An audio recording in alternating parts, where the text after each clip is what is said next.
Hi, and welcome to the Heart of a Perfectionist podcast. I'm your host, Tegan Thompson. I'm a book lover, a chocoholic, and an INTJ living in a world filled with extroverts. I made this podcast to share my experiences and struggles as an introverted perfectionist, and to bring the inner workings of an introvert's mind to introverts and extroverts alike. So grab a cup of tea and get comfortable. It's time to unmute. Hello everyone, and welcome to another episode of the Heart of a Perfectionist podcast. This week I'll be talking about asking for help during challenging times, particularly pertaining to your mental health and mental health illness. And I wanted to talk about this because there's this really big misconception and stigma that if you ask for help, you're viewed as weak, right? And I think it's really important that we get rid of this stigma and this way of thinking, because it's really unhealthy and it really kind of prevents people from getting the help they need. And I feel like if people felt more freely about getting help and they sought help earlier, then we would be facing lower rates of suicide and mental health illnesses and disorders in general. So I think it's really important to talk about kind of what the big first step is after you kind of recognize that you're struggling mentally, is getting help. And so I think I just wanted to address this. And the first thing I want to talk about is, why is it difficult to ask for help? Because when you break a bone or you have a fever or you just know there's something wrong with your physical body, there's no shame or perceived weakness in you going to the doctor to get treatment. Well, usually, I guess if you're involved in sports, you may have a different understanding of that. I know I grew up playing basketball and softball, and a lot of the times it's like, oh, you sprained your ankle or you jammed your finger, or your knee's hurting, your elbow's hurting. It's okay, you gotta play through it. So, I'm not gonna say all the time that's the case, but for the most part, people aren't gonna be like, oh, wow, you're really weak for going to the doctor because you broke your arm. Oh my gosh, and I think it's just, why is it harder to get help then when it's your mental health struggling and not your physical health? Because they're both part of your overall health. So why is it so much more difficult to go get help when it's your mental health? And one of the big things, which I've already mentioned, is the stigma surrounding mental health in our society. Because the stigma leads to people having a fear of being viewed as crazy, or they're ruining their reputation if they go and seek help. And also there's the fear of not being understood. A lot of times people may kind of reference that their mental health isn't going well, and there's a lot of statements that get made like, oh, it's all in your head, or it's not real, you just need to be happy, or you need to calm down, or you're being over dramatic, and things like that. And it's just like, well, it's a real issue for me, so why are you telling me that it's not something I should be worried about? And so there's also that fear of not being understood, and the fear of other people not recognizing what you're going through is real and is really hard for you, and is something you're struggling through and is challenging. And then kind of beyond the societal stigma, there's kind of more of a personal thing going on, where there's this common belief within people that you are inadequate or you're a failure if you admit that your mental health is struggling. And people often believe that they should be able to solve things all on their own, and that they don't need help, they don't need to see a therapist, they don't need to tell their family and friends what's going on, because they need to be able to figure out this on their own. Otherwise they're weak and they're not good enough and stuff like that. And so a lot of times kind of the thought of, oh, me going to ask for help means I'm weak and I'm giving up and I'm not strong enough to do this on my own. And that's just really not true at all. And I want to share this poem by Rupi Kaur. It's an untitled poem, but I really like it, and it's really short, and it kind of just sums up everything I want to talk about why it's okay to go get help when you're struggling with your mental health. So the poem is, when the world comes crashing at your feet, it's okay to let others help pick up the pieces. If we're present to take part in your happiness when circumstances are great, we are more than capable of sharing your pain. I love this poem. It's so beautiful,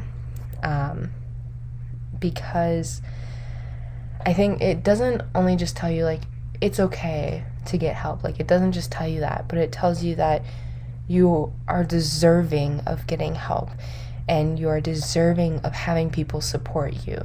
That your greatness and your goodness that you go through in life is good things, yes, but it's not the only part of you. And if people can't endure the times when you are struggling and when you go through challenges, and they can't be there next to you, then are they really worth your time? And so I think it's really important to keep in mind that you deserve to have people support you. You deserve to have people help you when you are struggling on your own. And it's okay to get that help. So it's a really, really beautiful poem, and I just love it so much. And I wanted to share it with you guys. So that being said, how can you ask for help? You might think, I don't even know how to begin to ask for help, and maybe it's something you've been thinking about, or maybe you haven't been thinking about it, but people have mentioned it to you or something like that, or someone who maybe needs to ask for help. I think it's really important to recognize that asking for help is a really big step in your mental health journey. And it takes a significant amount of courage to be able to speak up and ask for help. And I want to say that again. It takes a significant amount of courage, not weakness, not inferior feelings or anything like that. Courage. It takes a lot of courage and strength to be able to say, I'm not okay. I can't do this on my own. I need other people to help me. I need other people to be there to support me. It takes a lot of courage and strength to do that. And being able to just take that first step is amazing. And I round of applause for every single one of you. I commend you all if you have taken that step. And for those of you who haven't and are looking to take that step, it's okay if you haven't yet, but just recognize that you're not weak for taking that step. You are very courageous and very strong for doing that. And, I'm not just saying this because you should go ask for help if you're struggling with your mental health. This comes down to pretty much anything. For us as human beings, we have egos, and we don't like to be viewed as stupid or inferior or not good enough. So even when it's like at work or at school and you go ask for help because you are struggling with something, that also takes a lot of courage, because you are recognizing your own weaknesses and being able to kind of go forward and ask people to help make you strong in those areas, and to ask for support. And in our society, that is viewed as weakness, but it is a strength. It's a strength to be able to recognize what you are struggling with, and a strength to be able to say, I can't do this on my own, I need help. So that's the first thing, is to recognize it's a big step, and that it takes a lot of courage to do so. And then also use the resources available to you. You have a lot of resources. You have your doctors, you have therapists, both online and in person now because of the pandemic. There are so many online resources when it comes to seeking out therapists or counselors. Support groups. You can find a group for pretty much anything you may be struggling with, where there are a lot of other people who have gone through similar situations, and you can have conversations with them. They may be further along in their journey and can provide you with some advice, or maybe they're just starting their journey and you're a little bit further along and you can help them along. Support groups are amazing things. Highly recommend them. There's also mental health programs and clinics that may be provided through your community. Student counseling, I highly recommend if you are a student in high school, college, graduate school, anywhere. I highly recommend taking advantage of the student counseling programs that they have available to you.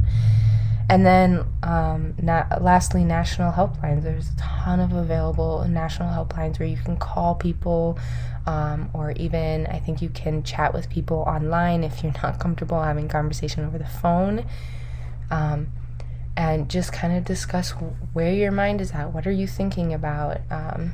And people who have been trained to be able to have conversations with you about those topics and provide you some support that you may need. And then if you are comfortable, talk with trusted family members and friends, people who you are comfortable talking to about these situations and who you believe will support you. Because if they're not going to support you, then they're not going to be a helpful resource to you, and they may only worsen the situation. So it's important to talk to people that you fully trust in that area and can comfortably have those conversations with. It will probably be very scary at first. I'm not going to lie to you about that. Having those conversations, taking that first step and being like, I need help, and going to get that help is very scary. But once you do it, you will be able to recognize that you get to release some of that very heavy burden you've been carrying around for so long, all by yourself. Now it's kind of spread out across other people who are able to kind of lift you up and hold you up, and it doesn't feel as heavy anymore. And you'll start to notice that you're getting better in areas, and just kind of you're feeling all around better, because when your mental health is better, you start taking care of your physical body better, you start taking care of your spiritual health better, and so all around you start feeling a lot better. So it's really important to recognize that, it's going to be challenging at first, but once you do it, it's like, I can breathe again, and it's amazing to be able to feel that way. And then the last thing I want to say is to stay motivated and find your why. If you are not motivated to get better, or you believe that you don't have a reason to get better, then you won't get better. Like, you need to be motivated. You need to have a reason for yourself to get better. Because other people can only help you and push you so much.